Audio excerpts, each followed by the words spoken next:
All right, thank you. Thank you for having me. It's a lovely conference. Great to be here, especially as a functional programming enthusiast. It's really great to be here. So I'm going to talk about DSLs. I think it's a useful thing to talk about because DSLs, you can say they're everywhere.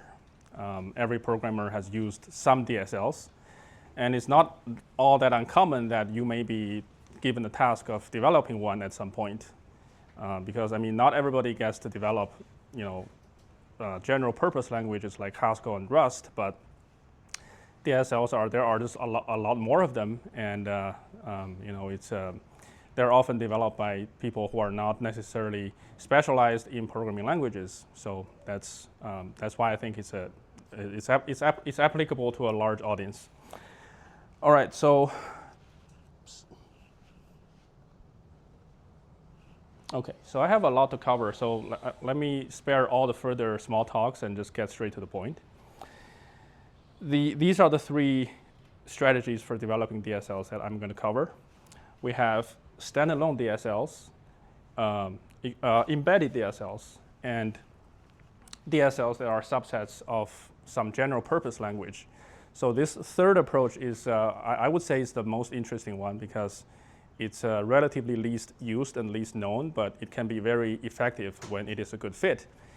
But this one comes at the end, at last, because I do need to build the context for talking about these. So stay tuned. And so these are some examples of each strategy that I'm going to provide the link at the end, so you can check them out if you're interested. And the examples on the right are from a particular domain of this. So that's the logo for the Cardano blockchain. These are all languages for Cardano smart contracts. So this is a domain that I work on at my job. But more importantly, so in this domain, you have multiple examples. You have at least 2 examples of each strategy. So that makes this an interesting domain to study this topic by comparing these DSLs. All right, so let's start with number 1, standalone DSLs. So these are basically new languages that you develop from scratch, right? And so these are some advantages of standalone DSLs. So you have, they're highly customizable, of course, because if you design something from scratch, then you can do whatever you want. You can customize it like the way you like. And then no baggage or limitation to carry from a host language because you're not using a host language.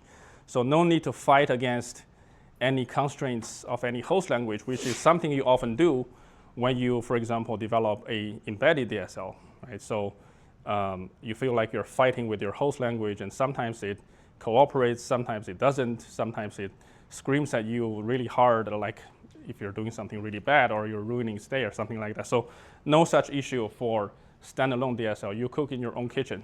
You have total control of what you want to do.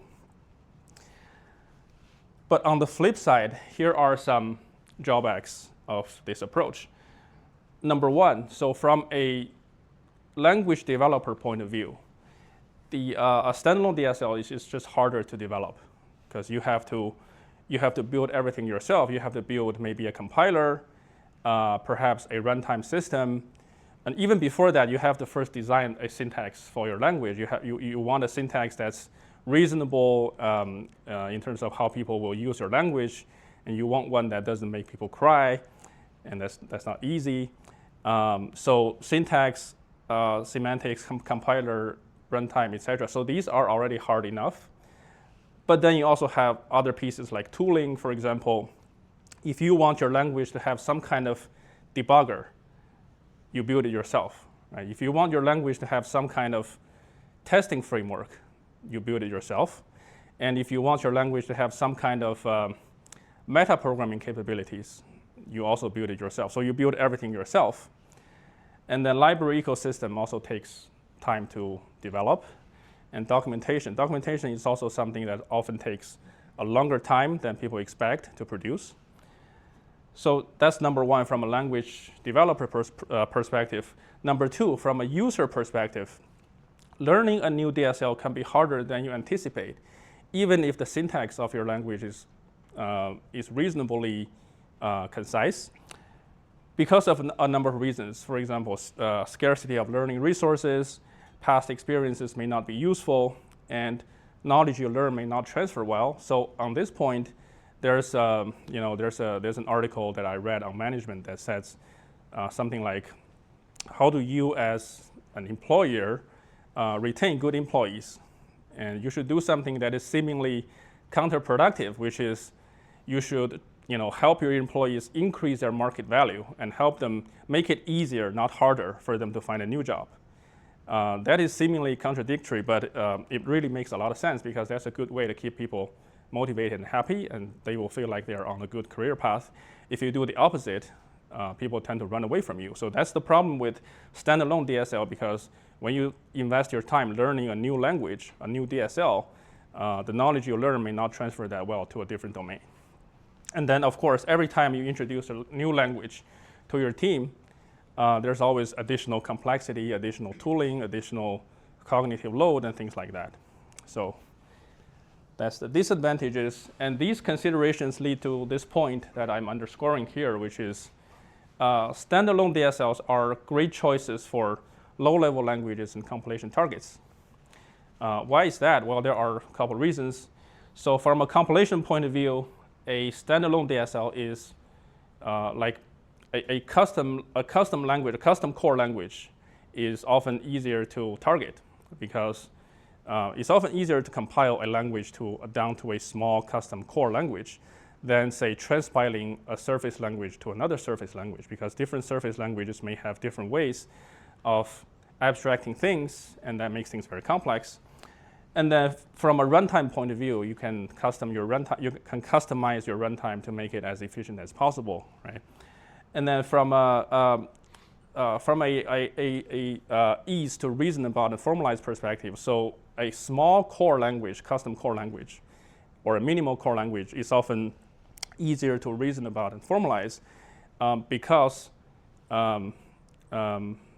they are precisely designed for that domain, which is important for your core language, because you don't want your low-level core language to have a design flaw, because if you do that, then it's very hard to fix without affecting a lot of things. And then lastly, when you use a standalone DSL as a low-level target language, you avoid the need to do some of the works that you need to do when you use your DSL as a surface language. For example, you probably don't need a debugger or any kind of metaprogramming machinery or things like that for your language. So some of the drawbacks I said about using about standalone DSLs will not apply if you use it as a low-level language. So yeah, basically these are the reasons why standalone DSLs are good for using for low-level languages, but exercise caution when you use them for surface languages.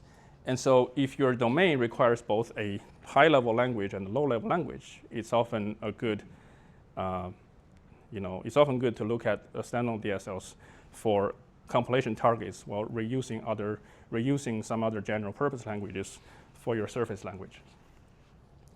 Now, before I go ahead and show you some examples of standalone DSLs, I do want to quickly make this contrasting point, because we were talking about the topic of learning curve, and I just want to make this point is that learning to write basic and simple programs in a general purpose language is often not that hard in a popular general purpose language, even for something like Haskell, right?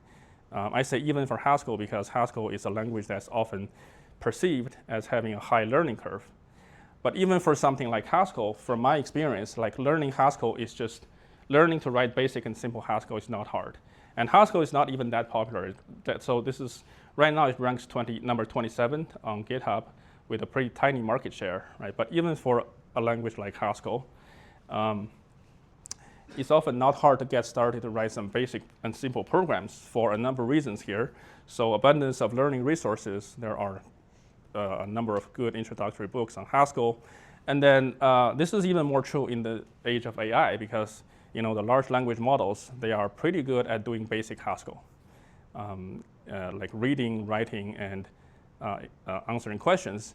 Of course, as your questions gets more complex, the quality of answers given by AI starts to decline dramatically, which is okay. But for example, the other day I asked the ChatGPT a question like, how do you in Haskell detect whether something has been evaluated to weak hat normal form? And what happened is that it confidently gave me an answer that is totally wrong. And if you ask ChatGPT any questions about template Haskell, there's a good chance that the answer it gives you is wrong, or at least not entirely correct. But that's fine. Those are not exactly basic questions. But for more basic programming tasks, the large language models usually do a pretty good job. And then Haskell has a good library ecosystem, making a lot of things easier. And then when you learn something like Haskell, the knowledge you learn is like highly transferable, unlike like standalone DSLs, right? So, and they are transferable not only in the narrow sense of writing Haskell itself, but also it just makes you a better programmer in general because it teaches you a lot of new concepts and new perspectives, right? So, I mean, why am I talking about this? So the point is, for a standalone DSL, even for one that has a relatively simple syntax, maybe even one that has a so-called fluent syntax, which means it feels more like you're writing natural language. Even for ones that have a simple syntax, it's not necessarily true that it's easier to learn than some seemingly more complex general purpose language. So I'll come back to this point once I talk about the other two strategies for developing DSLs. It will be more relevant when I talk about those.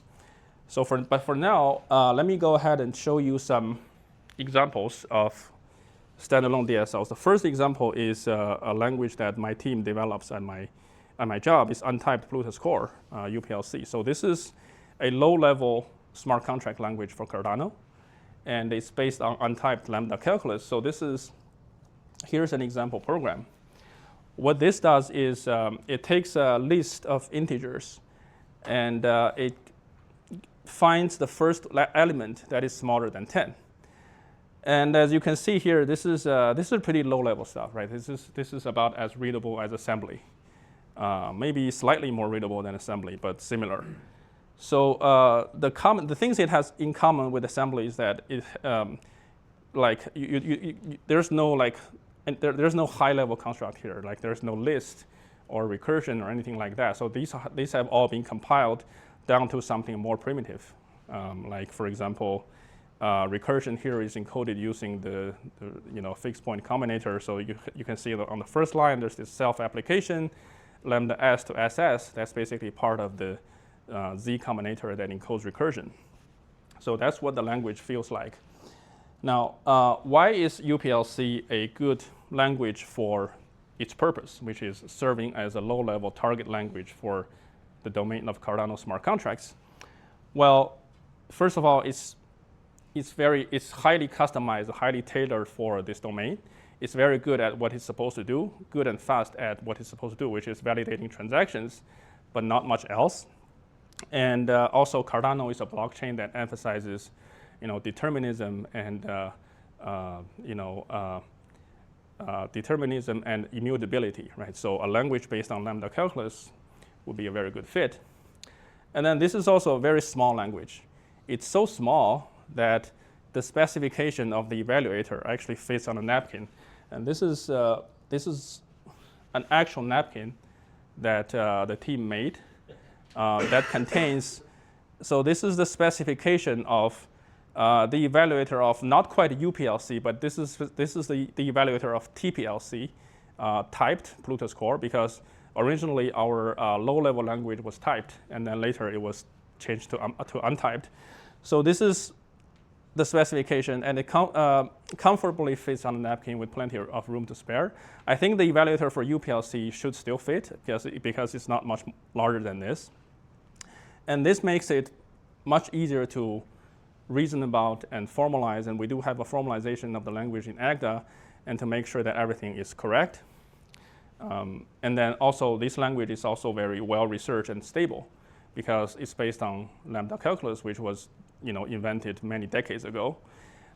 So that means we won't need to keep evolving the language over time, which is something that would be annoying because it will be very disruptive because it's a low-level language. If we change anything, then all the compilers needs to evolve as well. And on this point, here's a quote from Professor Phil Wadler, which is, how do you make sure that your language won't be obsolete in 40 years? Well, use one that was invented 40 years ago and use one that was invented twice. And so Phil was the original, one of the designers of TPLC. So he was also referring to typed Bluetooth core, which is based on System F, or polymorphic lambda calculus, which was invented in the about 1970s. But this is even more true for UPLC, because UPLC was based on untyped lambda calculus, which was even earlier. I think it was introduced in the 1930s, so it's even more true. So that's UPLC. The second example is something along a very different line, which is configuration languages like JSON and YAML. These are also standalone DSLs that you can use for writing configs. So because most people are familiar with this, I'm not going to spend too much time here, but I do want to mention one thing, which is I said that standalone DSLs are a good fit for compilation targets, and the same reasoning applies to languages like JSON and YAML. But because these JSON YAML are human readable, so people may tend to think that they should be written by hand, but that's not necessarily true. I think it's often much better to write them in some higher level general purpose language and then compile to JSON and YAML because why not, right? I mean, most general purpose languages are perfectly capable of writing configs, and you can often do that in a way that is safer and less repetitive, right? Imagine if you need 100 similar YAML files. And even if you don't, even if like repetitiveness is not a factor, it's just nicer. I mean, JSON is not something that's particularly nice to be written by hand. If you spend a day writing JSON by hand, it can make you question your life choices, right? So, by the way, one counter argument to that is like we should separate code and config, which is true, but separation doesn't mean necessarily writing in different languages, right? So you can achieve the separation by, for example, compiling and running your config code at a different time or a different stage than compiling and running your main code. For example, you compile and run your config code at code check-in time and generate your JSON, something like that. And that's as good a separation as writing them in different languages. Okay. All right, one last example of standalone DSLs. This is a language called Aiken, and it's a high-level, it's a surface language for Cardano smart contracts, and it targets UPLC, compiles to UPLC. So this is a very good example of using a standalone DSL as a surface language. It does a number of things. So even though this is a new language that people need to learn from scratch, but it does a number of things right to make it very successful. For example, it uses this familiar curly bracket syntax, which makes it accessible to a wide audience, and it also has a number of customizations, keywords, and patterns and things like that to make it as nice and simple as possible to write code in this domain. So I'm not going to go into details to explain each line of the code here, but I'm just going to say so all the drawbacks I previously said about using standalone DSL as a surface language still applies here. For example, as far as I know, there is no way, at least no easy way to do metaprogramming in Aiken, because Aiken is a standalone DSL, and like I said, for a standalone DSL, if you want to support metaprogramming, you have to implement that machinery yourself. And maybe one day the Aiken team will do that, but it takes time and effort, and it's not trivial. So all those drawbacks still apply, but if you're going to do that anyway, if you're still going to decide to use a standalone DSL as a surface language, then this is a very good example to study and learn from, because Aiken is a very like nice and clean language, and it's also very very successful. I think it's probably the most popular Cardano smart contract language as of right now. So that's it for standalone DSL. Now let's start talking about embedded DSLs or internal DSLs or just EDSLs. So what these are is basically, they are essentially libraries written in a host language for constructing and manipulating abstract syntax trees, ASTs. So in that sense, they are more kind of like a library than a language, although most EDSLs do have a lot of programming language elements like bindings, loop, recursion, or user-defined functions, or AST, or compiler, or something like that. So in that sense, they are indeed languages. And here are some good aspects of this approach. Reuse of host language infrastructure. So of course, like if your team is already using the host language, then this is a very attractive approach because you can reuse a lot of knowledge and infrastructure. And then second, even though this is implemented in a host language, it is still highly customizable for whatever your domain is. So in terms of syntax, you're definitely constrained by what the host language allows you to do. And that's where you need to fight with the host language. Right? Some host language allows you to customize more syntax, some not so much. But in terms of semantics and programming model and paradigm and things like that, it's totally flexible because you're really just using your host language to write a library. So for example, if your host language is functional and you want your DSL to be imperative, totally fine. There's no problem whatsoever because you're just using your language to write a library. You're not really constrained by your host language paradigm. And then among all the approaches, this one is usually easiest to develop, maintain, and document.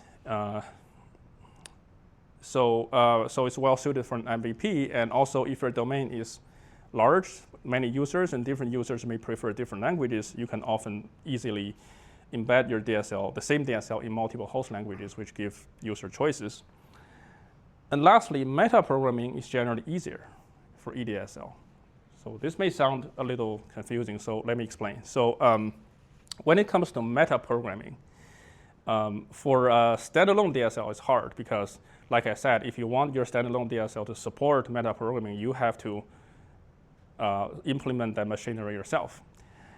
And then if your language is a subset of a general purpose language, then metaprogramming is also hard because metaprogramming is just generally hard for any languages, right? So for example, for Haskell, if your DSL is embedded in Haskell, if a DSL is a subset of Haskell, then to do metaprogramming, you need template Haskell, right?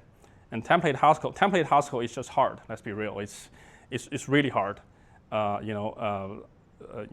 Between all the syntactic noises and all the stage restrictions and whatnot. Of course, there are exceptions. Like if your language is a dialect of Lisp, then maybe metaprogramming is not that hard. But those are more like exceptions than norm. And even in Lisp, the general guideline is still like if you should avoid using macros if you can achieve the same thing without using macros, right? So, but things are different for EDSLs because EDSLs are libraries written in your host language for manipulating ASTs.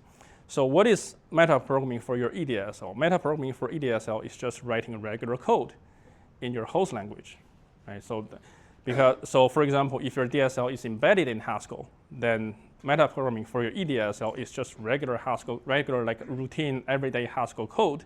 Doesn't require template Haskell because that's the code that runs at the compile time of your EDSL. So that's what makes it easy. So all of that is good, but here's the main problem with EDSL, which is AST construction and manipulation are exposed to the users. And what I mean by this is when you're using an EDSL, you're not really writing regular programs, but you're writing a very sort of a specialized, it's a very specialized way of writing program that only applies to a particular EDSL. For example, when you write a regular program, you want to compare two integers, you use this regular comparison into bool. But if you're doing EDSL, you're often using an operator that has a slightly different name, to avoid name clash. And then it takes 2 ASTs and return a new AST. So that's what it entails when writing code in your EDSL. I mean, of course, the EDSL library will often try to hide this complexity, but some of it will always leak. And on this point, here's a quote from Conal Elliott in his paper, Compiling the Categories. So it says, additional efforts can hide more of these symptoms, but the cracks still show, and each new coping mechanism leads to increasingly mysterious type errors. Right, so that's a very good way to put it. And to make things more concrete, here are three these are 3 different languages embedded in Haskell. The first one is a language called Plutarch. And this is another surface language like Aiken for Cardano smart contracts and also targets UPLC. So this is a Fibonacci function. As you can see, this is Haskell, but it doesn't look like regular Haskell at all, right? Everything has changed. Everything is customized. So it has this customized integer type called p integer, and then a custom arrow from p integer to p integer, and a custom if then else, and so everything is different, right? So to learn to use a language like this, it's like you have to know some Haskell, and then you need to learn a new language on top of it, which is hard. By the way, just want to be clear that I'm not saying that this is necessarily a bad syntax or a bad way of writing program or a bad paradigm or whatever. I'm not saying any of that. What I am saying is that this is just, the main problem is that it's just not regular Haskell. And so it makes it much harder to learn because Haskell itself is already very difficult to learn. And I'm not sure that, making it even harder by introducing a new language on top of Haskell is necessarily a good idea to drive adoption. This is Plutarch. The second language is called Copilot. So this is a language for processing streams of events, targeting C. This is slightly different because the syntax looks more regular, but under the hood it's very similar. The syntax is more regular because it uses rebindable syntax, which allows you to redefine the syntax of some built-in Haskell, redefine the semantics of some built-in Haskell syntax like if then else. So it makes the syntax look more regular, but then on the flip side, it can also make things more obscure and less explicit. So not necessarily always better. It's more like a double-edged sword. The third example is a language I worked on at my previous job. It's for flight controller development. So this one is also an EDSL, and this one has a very similar vibe to Plutarch. And the main difference is that the AST type is abstract in the third language, right? It's this lowercase f parameter, whereas in Plutarch it's this concrete term type. It's made abstract because so that it can be instantiated to different concrete types. For example, this f can be instantiated to identity, in which case you get a regular Haskell program, or it can be instantiated to some concrete AST type, which allows you to compile the language to C, so you can run the same code in Haskell and in C, which is nice. But other than that, it has a very similar vibe or feel to Plutarch because you often you always deal with this f everywhere, f double, f word 32, and you also use all kinds of customized operators, customized if then else, and things like that to write your code. So this should give you some idea of what it's like to writing code in EDSLs, because these are 3 different languages, but they all have very similar sort of paradigm when you code. And also, each of these paradigms are only applicable to that particular language, right? So if you learn Plutarch, you learn some kind of syntax and ways of writing programs that is only applicable to Plutarch. And if you need to learn some new DSL, you need to pretty much start from scratch. So that's the main drawback. And here is some additional issues with EDSLs. Number 1, it's more challenging to produce readable target code or developing debuggers, because to do those things, you have to have access to source code information or source code facts like line numbers and variable names, function names, and things like that. But EDSL is just a library. It doesn't have access to those things normally. Even if it can be made to work, it will probably add more syntactic noise to your language. And then host languages library ecosystem usually provides limited value because you're not writing regular code in your host language. Before I wrap up EDSL, it's useful to talk about a little bit about the distinction between this shallow embedding and deep embedding. So when I was talking about EDSL, I was like by default referring to this deep embedding, which builds AST explicitly. Although I think what I said, almost all of what I said also applies to shallow embedding, because shallow embedding is also, I mean, they are kind of equivalent in many ways. The only difference that in shallow embedding, the AST is not explicit, it's more implicit, right? So it's kind of represented as a fold of the regular AST, but they're isomorphic. And in terms of using the language, it's also very similar. So if you're familiar with the recursion scheme library, basically there are a couple of different fixed point operators. There's one called fix, which gives you a concrete tree. So that's basically deep embedding. There's also a fixed point operator called mu, mu, and that basically gives you shallow embedding because it contains a fold rather than the actual tree. But it's usually a drop-in replacement. So if you use fix in your code and you want to change the mu or vice versa, it's usually a drop-in replacement. Just change fix to mu or vice versa without changing any other code. So in that sense, they are really similar, and a lot of like the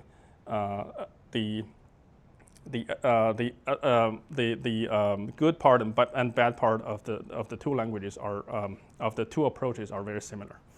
All right, so that's EDSL. Now let's move on to approach number 3, subsets of general purpose languages. This one is, so the key idea is to reuse your host language ASTs, because the idea is, okay, if you're already using a host language anyway, and your host language has some kind of ASTs, then can you just reuse it rather than, creating a new library or a new AST or library to manipulate it?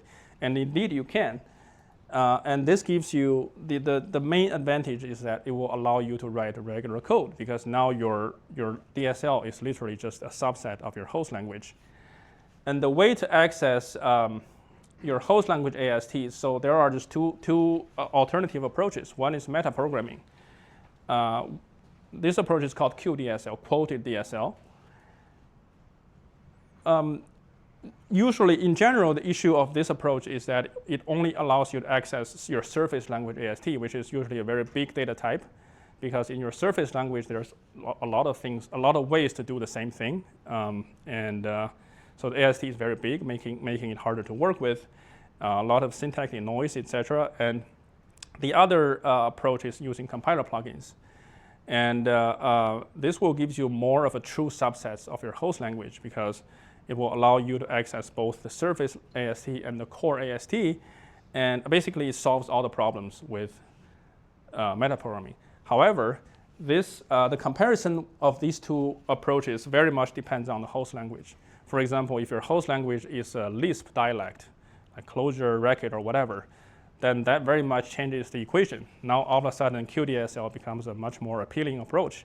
Probably even the most the best way of writing DSL is QDSL in a Lisp dialect, because this code as data pattern, the metaprogramming is much more natural and much more routine in a Lisp dialect. Versus compiler plugins, I mean, it's more suitable for a language like Haskell, because GHC has good support for plugins, but for some other languages, their compiler may not even support plugin at all, so it's not even possible. Okay, so now to demonstrate a problem with the metaprogramming, which only access to the surface language AST, this is basically Haskell's surface level AST for Haskell expressions. And it's, as you can see, it's a very large data type. It has almost 40 constructors. And this is what you get when you use QDSL or use template Haskell. This is not the template Haskell API, but it's similar, right? So working with this data type can feel like you're rewriting Haskell's desugarer yourself, which is far from a pleasant task. Whereas this is the core AST, which only has 10 constructors, which is much nicer to work with, and you only have access to this when you write a compiler plugin. Of course, there's drawbacks to this as well. The drawbacks is also because it has been desugared already, so it's kind of the connection between this and the source code is less clear, which makes it harder for compilers to generate meaningful error messages, for example.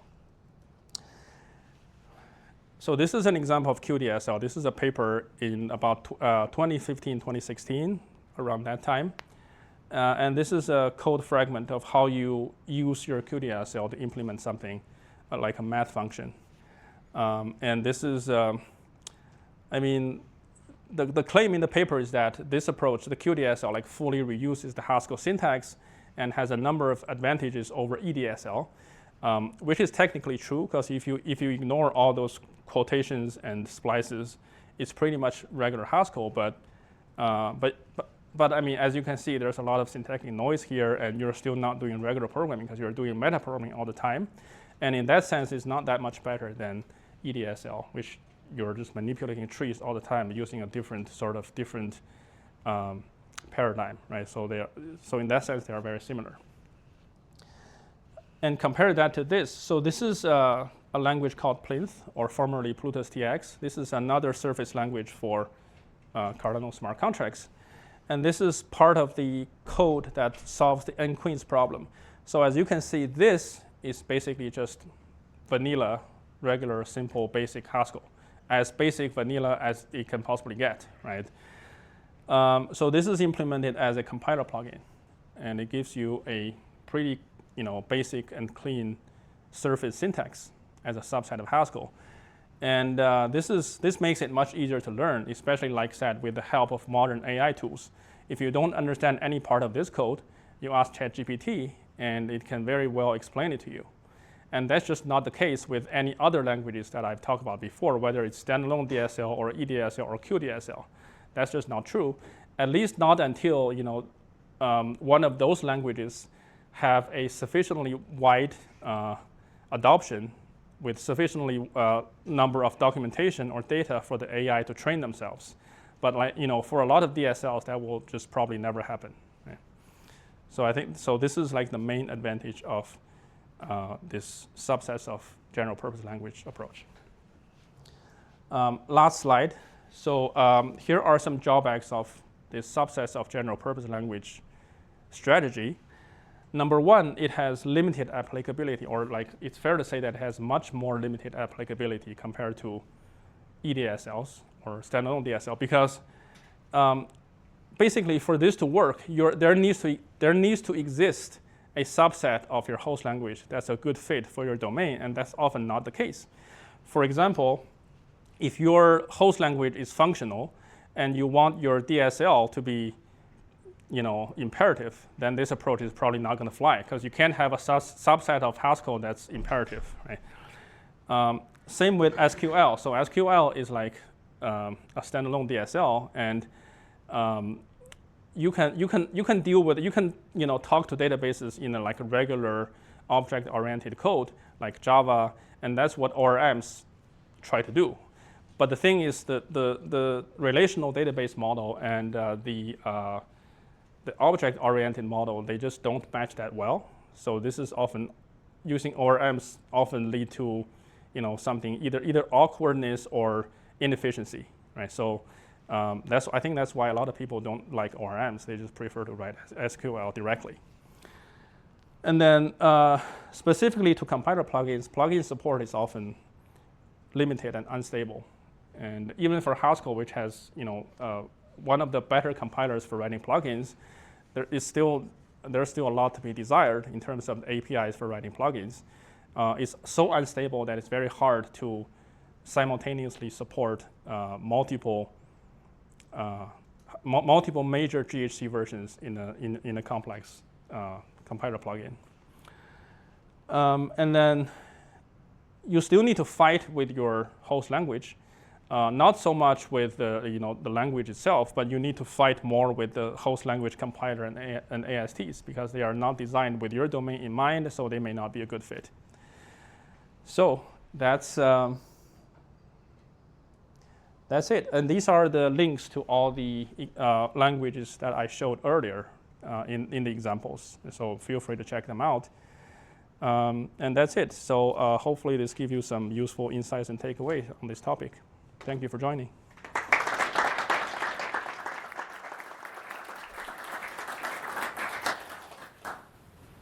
Great, thank you. Are there any questions? Yeah. So it seems you were saying that Lisp solves most of the problems you mentioned with embedded DSLs, right? Yes, although Lisp is, Lisp is like an even more niche language than Haskell. So it's like sometimes I think that's the main problem. But if you're comfortable with Lisp, then it can be a very good language to embed your DSL in. But it's just a very niche language. And so, I agree. I mean, that was my way of saying it's more a comment than a question, I guess. But I'd like to emphasize that, in Haskell, the machinery you have for implementing embedded DSLs, it has not been designed systematically, right? So it's essentially hacks based on type classes and monadic syntax. Yeah, true. Whereas sort of Lisp has a very systematic approach for doing your own syntax. Yeah, that's true. Good point. Yes. Where do you think the approach taken by Java with annotation fits in there? I'm not quite clear if it is if I would categorize it under host language or embedded language. Sorry, could you repeat your question? I didn't Java allows some form of